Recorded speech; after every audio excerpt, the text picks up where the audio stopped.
travelers, and welcome to Go See, Do, Explore. Here we dive deep into the world of travel, sharing practical tips, can't-miss experiences, and the insights to help you make the most of every trip. Whether you're a seasoned explorer or just starting to plan your next getaway, you're in the right place to get inspired and equipped. I'm Christopher. And I'm Ashleigh. And together, we'll help you chart your next adventure, discover what to see and do, and share the stories that bring each place to life. It's time to go, see, and do more. Let's explore. Hello, everybody, and welcome back to Go See, Do, Explore, the podcast. Hello. This week, we are going to talk some more about our time in Mexico City. In case you missed it, I don't know how many episodes ago, we did an overview of our time in Mexico City and talked through our itinerary. Yeah, it was when we were still there. We were still there, so I don't exactly remember what episode it is, but go up in your feed and you'll see it. And last episode... Scroll. Sorry. Last episode, we talked about our favorite food in Mexico City, so we thought it was natural to talk about what else there is to do in Mexico City besides just the food, because contrary to what I think, food is not the only reason to visit a place. That's true. There are many other reasons why you would go to a place besides food. But food is like the driving factor for me. But we're going to talk about some of those other things. And we had lots of great non-food experiences in Mexico City. Some of them we talked about when we talked through our itinerary. But this episode, we're going to talk just a little bit more depth in case you're interested in going. Yes. So the first thing to think about when planning a trip to Mexico City is where are you going to stay? Because I don't know if you know this, the city is enormous. It's really big. It is. Is it geographically the largest city in North America, or is it just like by population?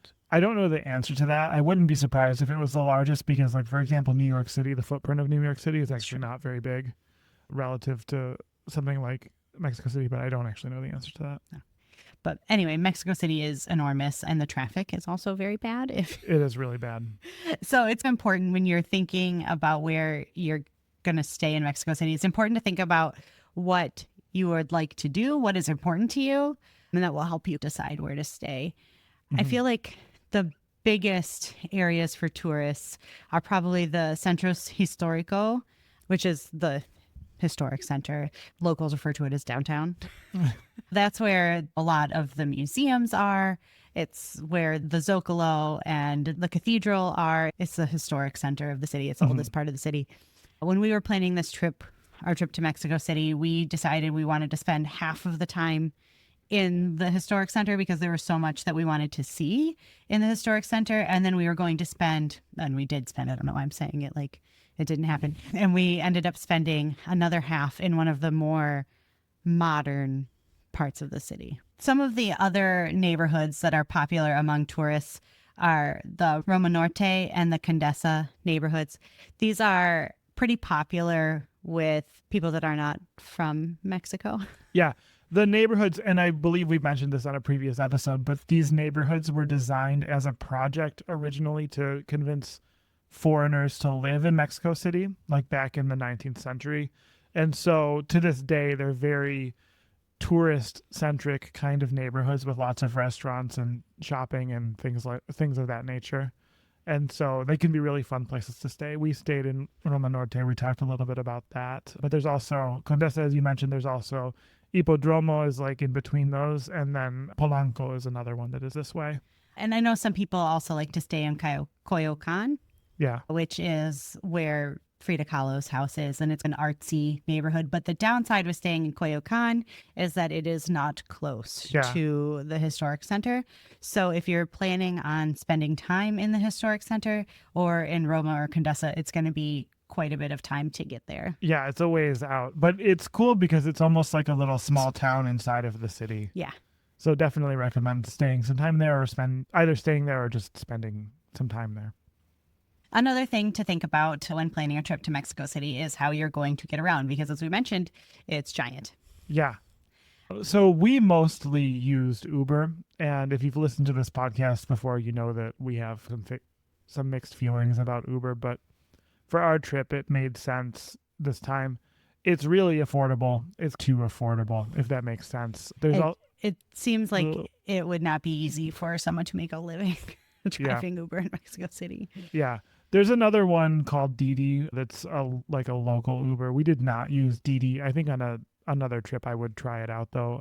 I was managing a lot of uncertainty, and Uber for us, like this was just one thing. It's okay, we know exactly how it works. I have the app downloaded. We know how to use it. So that was why I made that choice on this trip. I want to mention that taxis are not the best idea for tourists in Mexico City. There are two different types of taxis. There are like standard taxis that the locals use. And then there are, I believe they're called taxis turísticos, which will charge you a lot more money. And if you are not someone that knows how to spot the difference, I would recommend that you avoid the taxis. It's just a lot easier, and it could save you a lot of money to just use Uber. Yeah, for sure. There also is plenty of public transit in Mexico City and can be a really smart option. There's the metro itself, which is really reliable and inexpensive. There is this new Metro Bus, they call it. It's a bus, but they call it a Metro Bus because it has its own dedicated lanes and traffic, and it's really big. So it can get you around fast like a subway. And there's also regular buses. Depending on where you're going, what you're doing, it may or may not make sense for you to use it, but I would definitely consider it. Also, lots of parts of the city are very walkable. Yes. That was one of the reasons why we stayed in Centro Histórico for the first half of the trip. I think we took 2 Ubers in the first half of the trip. We just walked everywhere. We were a little bit, I think we've mentioned before, we stayed at a hotel on Reforma Avenue, which is a little ways from Reforma to the Zócalo, which is where we spent most of our time. But it was not unwalkable. No, it was usually like it made the most sense just to walk it. And then we had decided to stay down there so we could experience what it was like down there. So, of course, walking was a big part of that. Yeah. We took a lot more Ubers in the second half of the trip, which we'll get to this later on. But we were staying in Roma, but we were going a lot of places that were far from Roma. And so even in that situation, I don't know that we would have taken much public transit because I don't think it would have made sense to. Another way that's popular to get around Mexico City is by bicycle. And especially on Sundays in Mexico City, they shut down certain roads like Reforma. That was Saturday. But anyway, on certain days of the week, they shut down certain roads to cars. And so only bikes can go, which is really nice if you are a bicyclist and would like to get around the city. And it's not so easy when your hotel is on one of those roads that's close to traffic and you're arriving with suitcases. Yeah, that was that concert too. Yeah. And there are also, you can rent bikes like everywhere. There are those like vending machines. Yeah. Whatever you call those. Is it like bike share? Sure. Yeah, I think that's right. I think that's right. So what surprised you about Mexico City? Yeah, that's a good question. We had very high expectations for what Mexico City was going to be. We weren't going there thinking it wasn't going to be amazing based on everything we've read and seen. But I feel like Mexico City, even with that high standard, surprised us in a variety of ways. For instance, it's obviously very crowded, but there were so many moments and so many places where the place that we were, the moment we were in, wasn't crowded. We were able to find, like, I'm thinking about like in Bosque Chapultepec or in some of the museums we were in, or certainly Xochimilco, right? Like it's a beautiful city. It's a beautiful city with amazing things to see. And I wouldn't say that was necessarily a surprise in and of itself, but just the way that would surface from day to day was surprising. What about you? Any surprises? I feel like probably my biggest surprise about Mexico City was that how much it felt like a European city, but in North America, especially in the historic center of the city. The architecture was very European. And I think, did we talk about the history there? I don't remember. I think we mentioned, yes, on the itinerary episode, we talked just very briefly about Porfirio Diaz and how he had good taste, even though he was not necessarily the greatest leader. Yes. But so a lot of the city is in like that French style, which I was not expecting at all. Because why would you expect that in Mexico City? Yeah, it had a very European feel, but then there was a lot of things that were very American. American. Yeah, North American. Like they serve their beverages cold. Yeah, ice. Ice in your drinks. Yeah. They have air conditioning. Ice and reasonably sized glasses. Yes. Oh, that was terrible in Spain. I don't think we've ever talked about this on the podcast. That day it was like 100 degrees and we went into a restaurant. We're like, we need some water. And they give it to you in a glass like this big. Like, this is not going to do anything. Nothing. Yeah. So that was really nice in Mexico City. Yeah. Sorry, Spain. Yeah. Not to hate on Spain. No, that was just one thing that was challenging. And the Madrid airport and how hot it was. But anyway, we're not talking about Spain right now. No. And another thing that surprised me was just how clean the city was. Yeah. I feel like sometimes when you talk about, I remember I'm sure this was before the podcast. Maybe we talked about this in the podcast. I'm rambling. When we were reading about Catania, remember, yes. Rick Steves and everybody else kept calling it gritty. And we're like, what does that mean? That's not descriptive. It doesn't help. But I would think that probably a lot of people assume Mexico City would be that way, gritty. And while there are definitely different areas of the city, definitely these areas we're talking about in Mexico City, I would not describe as gritty. They were very well maintained. They were cleaned constantly. Yeah. Yeah. We were just telling some family members that outside the street food stands every morning, or even just outside stores, you would see somebody out with a bucket of soapy water, literally washing the sidewalk. In all the places we've traveled, I've never seen them do that. No. So it was a very clean city. And even the parks, there would be somebody with a broom sweeping up the leaves as they fell off the tree. Or we were there when those, I don't remember what the tree is called, that was flowering, and the flowers started to come down, the petals, and there were people sweeping them up. It was unlike anything I'd seen anywhere else. Is there anything else that surprised you? Not right now, but I'm sure that other things will come up as we continue to talk. There's one other thing that I'll talk about. Yeah. And I feel like it would surprise a lot of people who've never, everything you know about Mexico comes from the American news media. Oh. And I wouldn't. Sorry for the audible groan. I wouldn't. People are being misled. But I wouldn't base your opinion on Mexico on that. No. But we always felt safe in Mexico City. And honestly, in some ways, safer than I felt in Europe, in Italy specifically, since that was where we were last. I'm totally forgetting. What's the name of the boats? In Venice? In Venice, yeah, the taxis. Oh, the Vaporetto. Yeah, there are signs all over the Vaporetto in Italy, beware of pickpockets, big signs everywhere. And online, everybody talks about how notoriously bad the big cities in Italy are for pickpockets. And there's nothing like that talked about in Mexico City. And I'm not saying there's no crime in Mexico City, because that's not true at all. But I just feel if you stay in the tourist areas, you're going to be safe. Yeah, for sure. And this is not reason to not be a smart traveler. Oh, of course not. And I think, I don't want to say this in a way that might be hubristic, but we're very careful when we travel anywhere, domestically, internationally, doesn't matter. And we think about what clothes we're wearing and what bags we're carrying and things of that nature all the time, anywhere that we are. But yeah, it just didn't feel like we were remotely close to an incident at any point on that trip. And yeah, there's definitely crime. There's definitely places to avoid in that city. But yeah, the places we're talking about, it's take normal precautions and you should be okay. All right, let's move on and talk about the places that stuck with us from Mexico City. And I feel like there's a lot. There are a lot. And we certainly, again, you could go back to the itinerary episode too. We will talk about really most of the things that we did. But we have a few in particular that we definitely wanted to mention in more detail, especially in case you're considering going to Mexico City. The first one we'll mention is Teotihuacan, which is a ruin northeast of downtown Mexico City. Again, we mentioned this previously. We're going to talk about this one more when we interview Lila, our guide, too. But this is a ruin of a people that lived in that area. The Aztecs or the Mexicas discovered it later. It was abandoned at that point. No one really knows exactly what happened to these people. There are a lot of theories, some of them fairly normal, some of them really bizarre and strange and probably not true.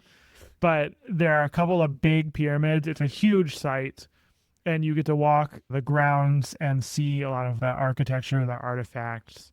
There's a museum there too, and it's just very fascinating. If you're interested in pre-Hispanic culture, this is one of the top places to go, I think, in all of Mexico. And I feel like it's a place and people that those of us from the US anyway have not heard of. Yeah. We are familiar with the Aztecs because of the Conquista, right? And we're familiar with, I think, the Mayans because they're in the resort areas. They're in the resort areas, and there was that whole Mayan calendar thing There's like that. 13 years ago or whatever that was. Yes, the Mayan calendar. Yeah. But I feel like a lot of the other pre-Hispanic people or indigenous people of Mexico are not really something that we're familiar with, unless you're like really into archaeology or something like that. And I feel like one of the things that stuck with me the most is the Anthropology Museum. Yeah. What was really cool about the Anthropology Museum was how, especially the way our guide took us, but it's arranged in such a way that they tell you about the very first pre-Hispanic people all the way to the Mayans, which are the most modern. And so you really get a feeling for the history of this place. And to continue it with the Chapultepec Castle tour that we did, it was a way to then continue that story up through the Mexican Revolution, which I thought was a really good way to understand the place, understand Mexico as a whole. The Anthropology Museum, I think, by a lot of people is considered the #1 museum in Mexico City. If you're going to go to any museum, I think a lot of people would say that is the one. A lot of the really significant artifacts, as well as lots of reproductions of artifacts we learned, are in that museum. And it tells the story of the people of Mexico very well. We mentioned, I believe, on another episode that we recommend you do a guided tour. There's just, unless you have expertise in the anthropology of Mesoamerica, you need an interpreter, like not a language interpreter, like someone to help you understand what all it is you're looking at. Otherwise, you'll probably spend hours just wandering through this museum and looking at lots of cool looking things, but not really knowing what you're looking at. And a lot of the plaques are only in Spanish as well. So you could use Google Translate, but to like fully appreciate it, having a guide that is knowledgeable is very helpful. Yeah, I would make sure that you do that when you go there. But you should go there.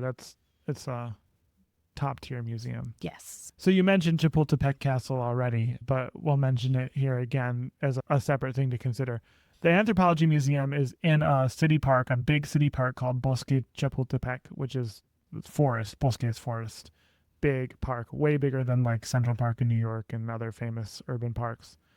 And in that park, there's a castle. It was originally built by the Habsburgs when the French occupied Mexico. It went through some evolutions over the years. It had been the dictator's palace. It was a military school.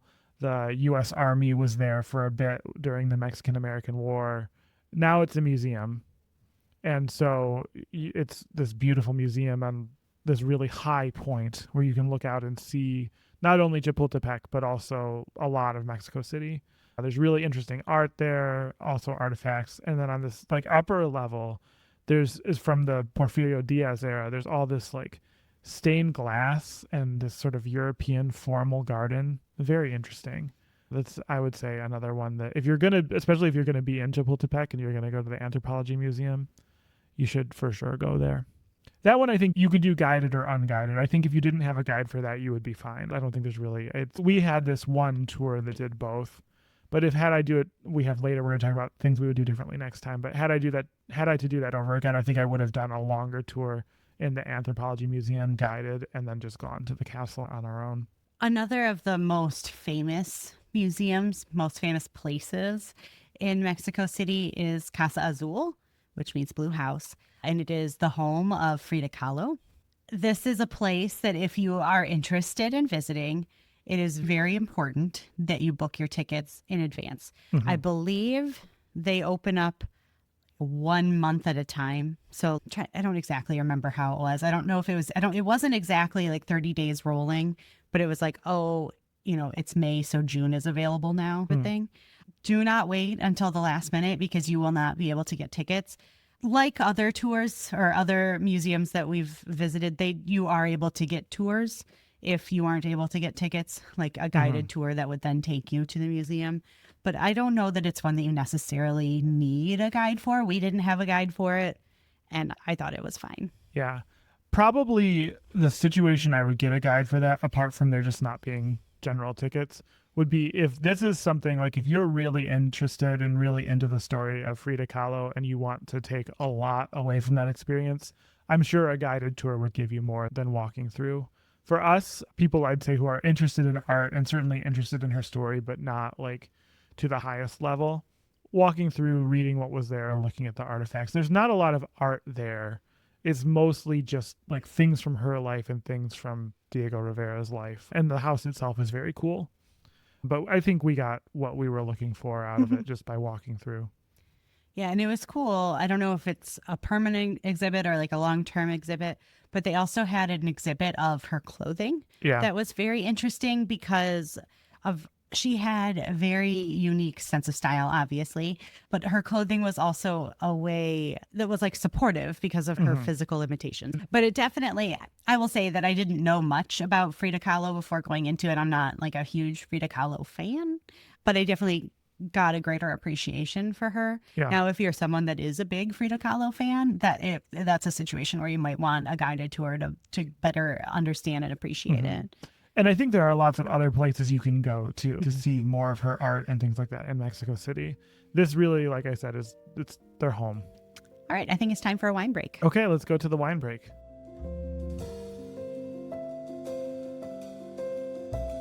We're here for the wine break. We have a white wine with us today. Auxerrois is how I say it. Is that how the French say it? I don't know. So you probably have not heard of this wine, I'm going to guess. Maybe some of you have, some of you people that really know wine. I mentioned it at one of the wine breaks when we were at one of the Leelanau wineries. That's right. That was just last week, I think. I don't remember which one it was. I'm pretty sure it was Bellago, which would have been last week. So, yes, if you are a dedicated listener to this podcast, then you have heard of this. But this is a white grape that is being grown more and more in northern Michigan. We're seeing it more and more. This wine is from Chateau Fontaine, which is from the Leelanau Peninsula. We are continuing to feature Michigan wine strongly here these past few weeks. We had really hoped to switch gears and do some Mexican wine, but it's just been hard to get any. So continuing with our cellar, which is a lot of Michigan wine, let's try this and then we can talk more about it. We haven't actually had this. We bought this at Total Wine. Yeah, that's what I like about Oswald. What do you like about it? It's light. It's fruity, but it's not too fruity. It's not like Sauvignon Blanc fruity.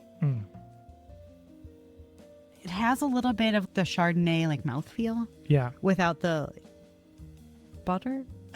Yeah. If you will. Diacetyl, yeah. Yeah. Auxerrois is a cousin of Chardonnay. It's a related grape. And so in some ways it is similar, but yeah, it's often not made in the same style as Chardonnay. I would say if you stacked this up against a Michigan cool climate Chardonnay, I think you might be surprised actually how similar it is. But Chardonnay has a lot of baggage in a lot of people's minds about how it's supposed to taste because of California. But it's more versatile than that. Anyway, this grape, it's grown a lot in Alsace, which is that region of France and Germany that is known for Riesling.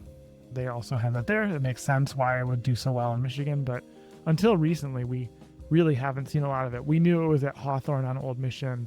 Bellago has also had it for a long time, but this one, Chateau Fontaine, is a good one. This is a 2022 woodland wine, it says, or excuse me, woodland white. The description on the bottle says, Auxerrois is an obscure grape originally from the Alsace region of France. It grows well in similar climate of the Leelanau Peninsula, producing a crystal clear wine with notes of green apple, honeydew melon, and white peach.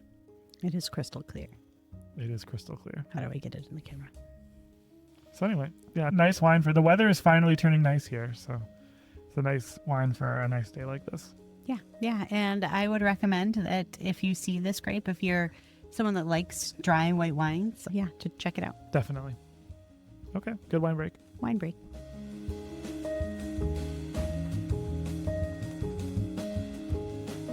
Okay, we're back from the wine break, and we're going to talk more about some of the art that we saw and some of the atmosphere of the city that we experienced.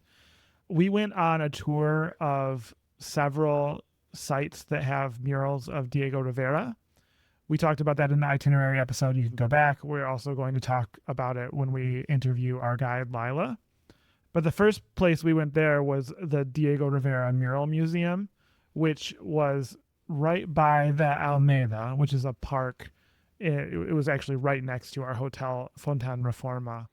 And this museum is very small, but it's interesting in that it has some smaller of Diego Rivera's works, but then there's this one very significant mural that is in English, it's like a Sunday afternoon dream in the Alameda, I think is roughly the name.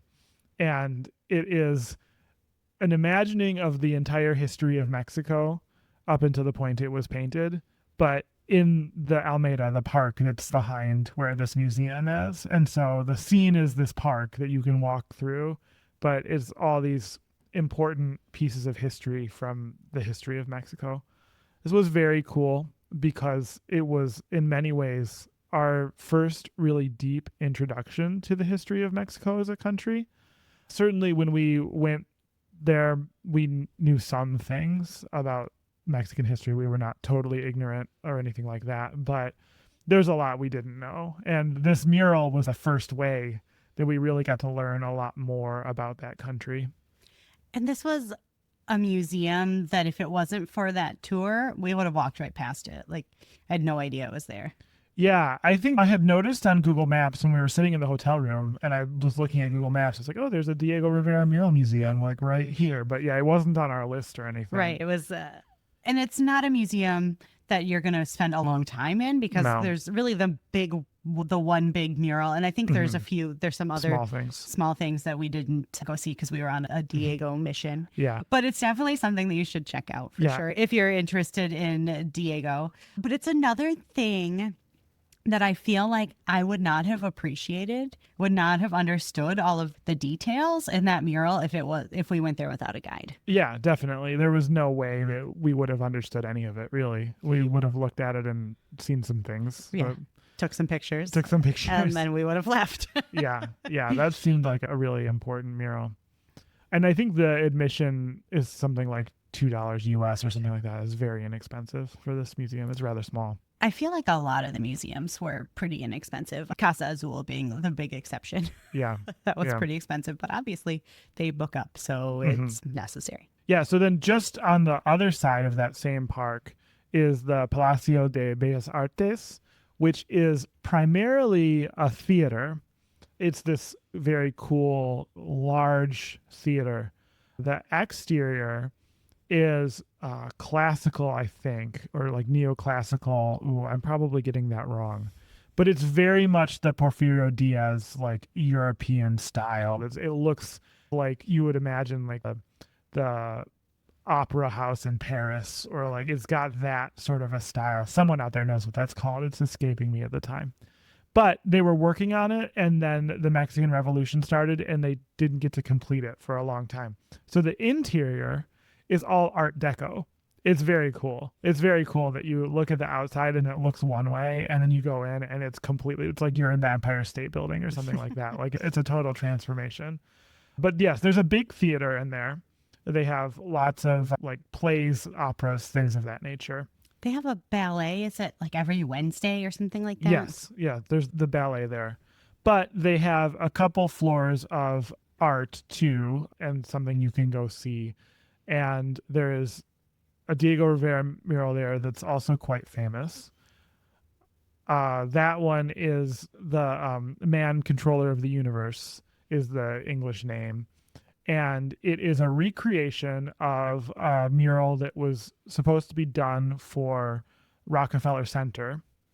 It was one that Diego Rivera had pitched to the Rockefellers. And it was basically, the mural shows man at a control, and on one side basically capitalism and the other side like communism, socialism. And this is done at a time when the whole world is wondering what is the trajectory, and is it going to be this or that.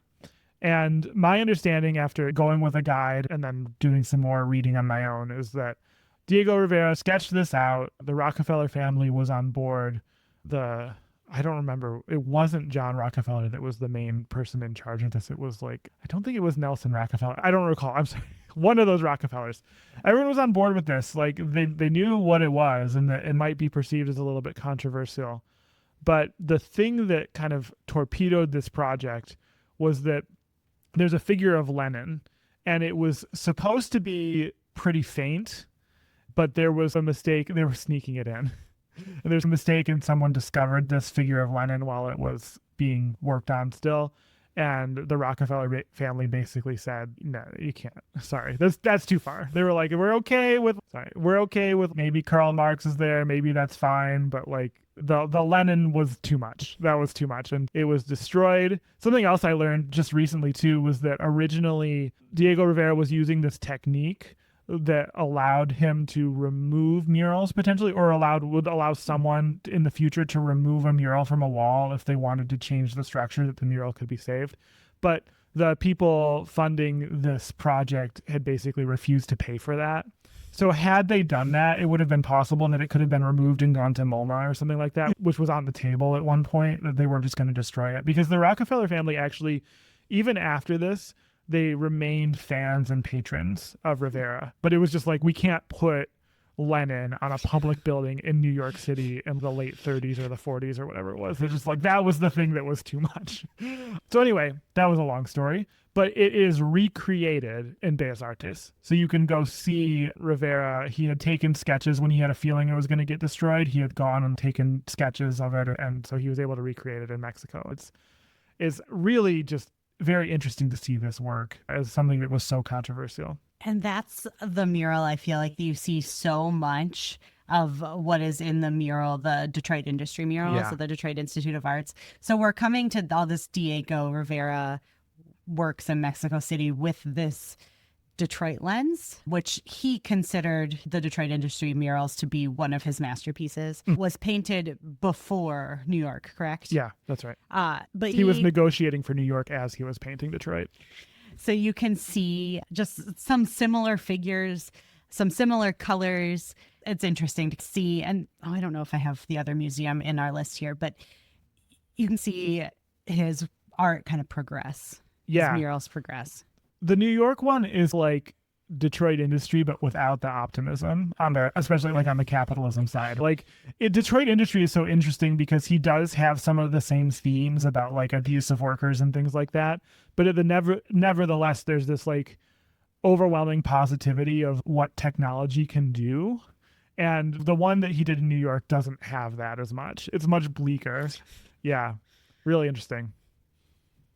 Being such a big city, another thing that Mexico City has going for it is there are a ton of parks. There are parks everywhere. Every neighborhood has at least one park that are these pretty big green spaces. Yeah. Like you mentioned, the biggest being Chapultepec Park or Chapultepec Forest, which is home to the Anthropology Museum and the Castle Tortas. Some swan boats. But it is a place where the people of Mexico City can escape the city. It's nature inside the city. And if we would have had more time, I think that's a place we would have enjoyed spending more time. Yeah, definitely. Just when we were on that bus, when we saw it, I was like, oh, that looks really cool. And then I was glad that we got to go. But they have, it's enormous. And there's a zoo, isn't there? Yeah, I think so. Yeah, there's a lot more there. That we didn't even scratch the surface. Lila, when we interview Lila, I think she mentioned this. Spoiler alert, we already interviewed her. There's also a museum in Chapultepec that has more Diego Rivera in it, I'm pretty sure.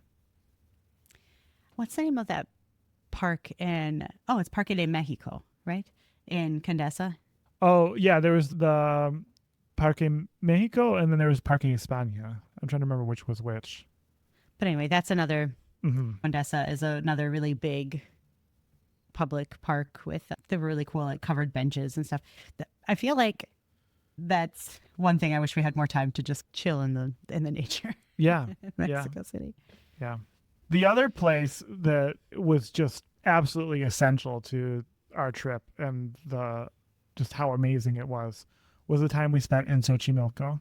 Again, we had mentioned this on the itinerary episode that you can go back and listen to. But Xochimilco is this area in kind of the southeast corner of Mexico City that is this ancient, it looks like islands and canals, but in reality, a lot of what is Mexico City today was Lake Texcoco, which is just, it was just a big lake. And so the Xochimilcans that lived in that part on the shore of the lake built these islands that they called chinampas, and in a technique, a very interesting pre-Hispanic technique that is in some ways similar to how the Venetian islands were constructed. And now you have all these hundreds of these islands. Until the 1960s, it was the most productive agricultural land by acre on the planet. They have 9... Because they have such a long growing season. Yeah, they have a big part of the whole year is their growing season, and they have 9 harvests a year. Right. So you can imagine it basically fed Mexico, this place. It's gone through a series of changes, some down years, but there's been a real interest in the renewal of Xochimilco in the past few years. What is really popular to do there these days is to go and rent these boats called trajineras and have parties. It can be more tame or it can be more crazy. It's not always a crazy party, but it's basically a social event. You go listen to music, you get food, you get drinks, and hang out on the water. Fun times, but not really a tribute to what that place is, the significance of that place. One thing just to think about is when the Spanish came, a lot of what was left of Texcoco got drained and just to make a bigger city. But the Spanish preserved Xochimilco because this is where the food came from. They preserved this means of growing and all that. And just as the Xochimilcans fed the Mexicas before, they then fed the Spanish. And so you're seeing something that's really unique in the world. And we got to do something really unique, probably one of the more unique experiences we've ever had while traveling, which was to leave our hotel room at something like 5 a.m. And we went to Xochimilco, the modern town, and got in kayaks, paddle in the dark, and watched the sunrise. And that was awesome. And then paddled some more and spent time on one of these chinampas, one of these farms, with the farmers, learning about what they do there, seeing how they grow crops, seeing their animals, seeing the axolotl, which is this endangered species that they have. An amphibian. Yes.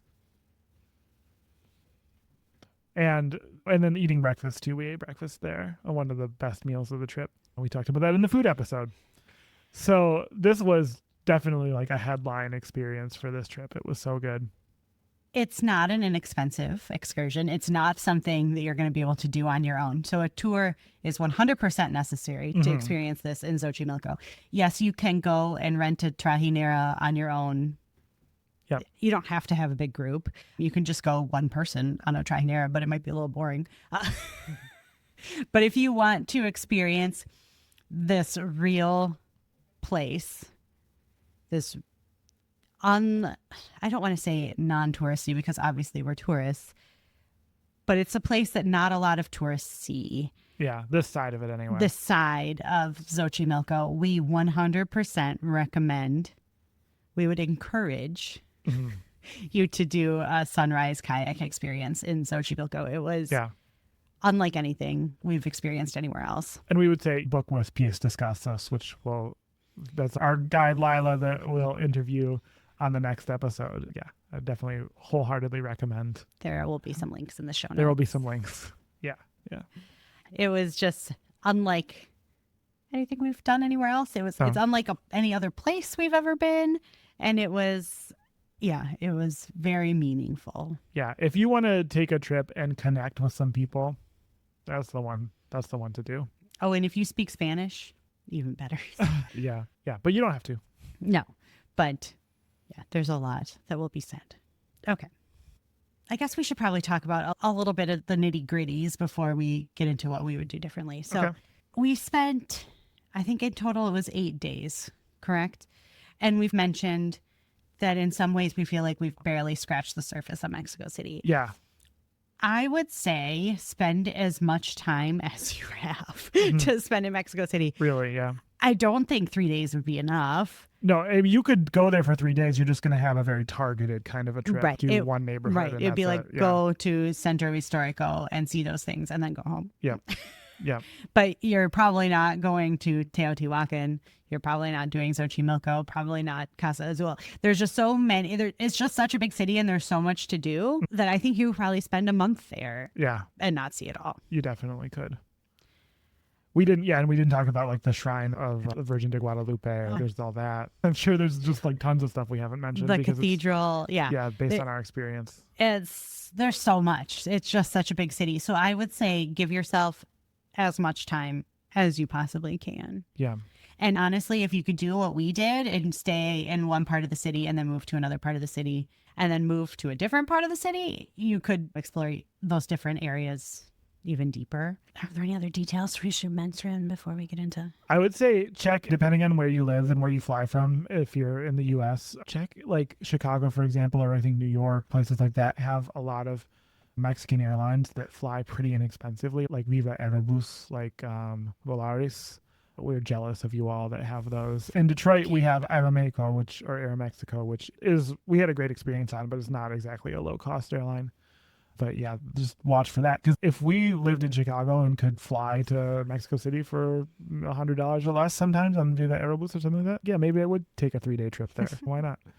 So some of that depends too. So when thinking about what we would do differently, if we were to do this trip again, we did not give ourselves a lot of time at the Templo Mayor. That's probably the biggest one that So, was like, oh yeah. The Templo Mayor is the archaeological site of the ancient, or not ancient, but of the city of the Aztecs or the Mexicas.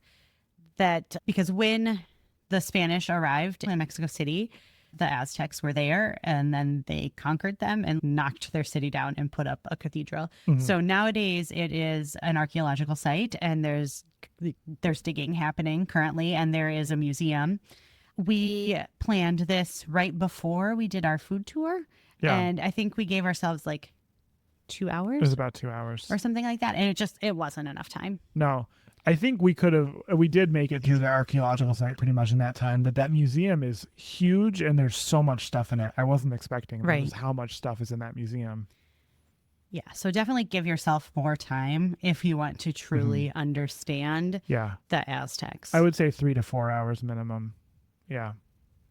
Another thing that I think what we did made sense for our itinerary, but it still was a little bit messy. So as we mentioned, we stayed in Centro Histórico and then we stayed in Roma Norte. And because Roma Norte is a little bit more outside of the core of the city, and that was when we made most of the arrangements to do things in other parts of the city. Teotihuacan was the exception. When we did that, we were in Centro Histórico. But when we went to San Angel for our cooking class, when we went to Xochimilco, like all of that, we did from Roma Norte, which made sense, except that we basically spent almost no time in Roma Norte. And the hotel in Roma Norte was significantly more expensive than the hotel in Centro Histórico. Now, if we would have been doing those, leaving the main part of the city from Centro Histórico, we probably would have been spending more time and more money traveling. Yeah, the traffic was worse. So that's something I think to think about is if you're going to stay in one of these high-end neighborhoods like Roma Norte, I think you might still make the same decision that we made, but try to give yourself at least a day or two that you're not going to be leaving and that you get to, if anything, I think walking around in those neighborhoods is even more important than walking around in Centro Histórico because that's the whole idea of that place. Right. They have these beautiful tree-lined streets and like really cool and interesting buildings. And yeah, you want to be there. Right. We had that. like half a day. Yeah, so that was definitely a regret. Yeah, or we'd come back, but we'd come back tired, so you don't want to go walking, you want to just relax. We did have that rooftop that we spent some time on. But not until the last day. We also spent a lot of time doing laundry there. Yeah, so they had free laundry. They had free laundry. In the parking garage. That was great. That was great. So I've talked a lot before about how when we travel to cities, I like to make reservations for food because we've had some experiences where we have gone to restaurants and it's like, it's going to be 2 hours. Yeah. So I like Old to. San Juan. Yes, we're looking at you, Old San Juan. We the love week you, after but Christmas. this is, yeah. Or that place I won't name that place in Via Case that made me so mad. I'm still mad about it. The lady laughed in my face, like when I said, yeah.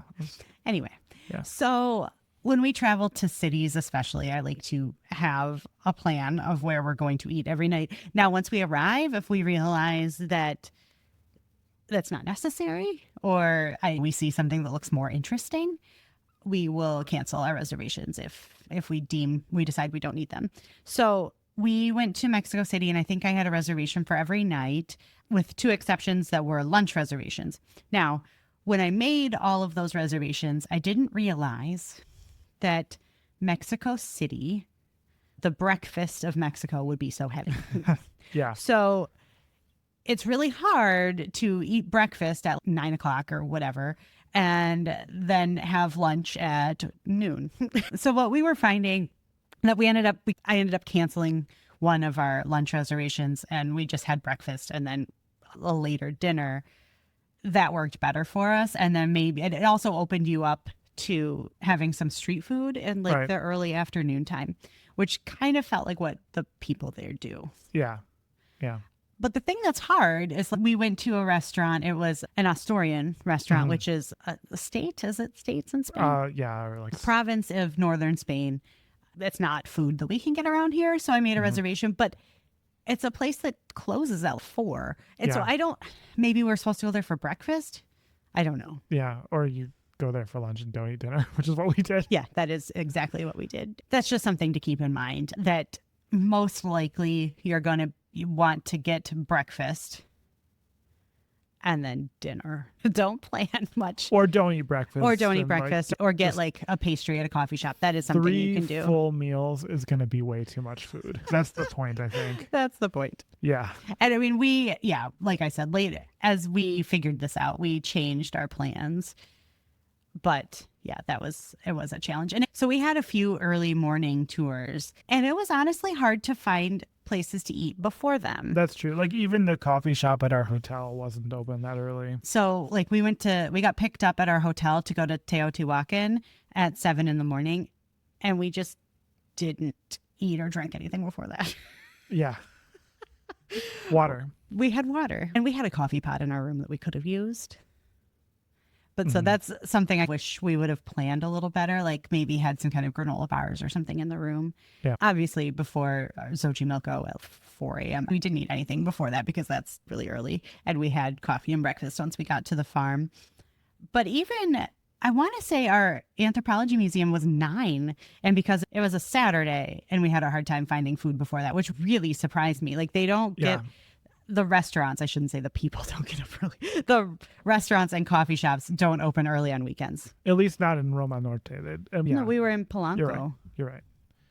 Yeah. That was where we had to go to find a place that opened at 8. We waited for that one. We sat outside waiting for them to open so that we could get coffee and a snack before our tour. So that's just something to be aware of. And if you are someone that does like to get moving early, maybe have a plan for that. We were really kicking ourselves that we didn't bring our travel espresso maker. Is there anything else we should talk about? So for this episode, no, I don't think so. A couple things to know. So if you go to GoSeeDoExplore.com/CDMX, you can get the itinerary of our trip absolutely free. So it has everything we did and just notes. So if you're, again, interested in learning more about what we did in Mexico City to help you plan a trip, that's a great thing to get. You can go get that. Coming next on the podcast, we will have, I believe, 2-episode interview with our guide, Lila of Pies Descalzos. We took 3 tours with her. She has a very interesting story and a lot of really helpful things to say about visiting the city and some of the tours we took. And so you can look forward to that. Yeah. We really enjoyed our time in Mexico City, and so it's been fun recapping it. Absolutely. All right. Until next time, we'll see you later. Bye.